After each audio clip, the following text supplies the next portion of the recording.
સંસારનું સૌથી પહેલા કોઈ કાવ્ય લખાણું હોય તો એ આદિ કવિ વાલ્મીકીજી દ્વારા રચિત રામાયણની કથા છે. અને વાલ્મીકી રામાયણમાં સ્વયં વાલ્મીકીજીના મુખે ગવાયું છે, જેને હું ને તમે રામકથા તરીકે ઓળખીએ છીએ, જેને હું તમે રામાયણ, અને આ કહેનારું કોણ છે?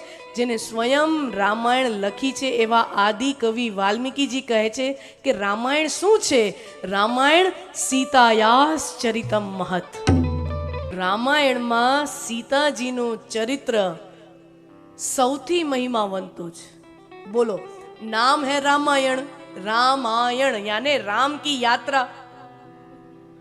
અને એમાં સીતાયાસ ચરિતમ મહત, મહત यानी સૌથી મહત્વનું, the most important character in entire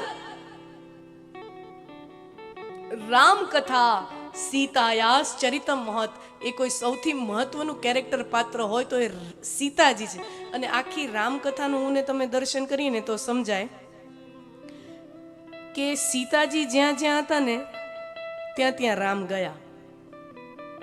વહી તો રામ કથા હે. જ્યાં જ્યાં સીતાજી ગયા ને રામ એની વાય વાય ગયા, પાછળ પાછળ ગયા. ઈ જ તો રામાયણ છે.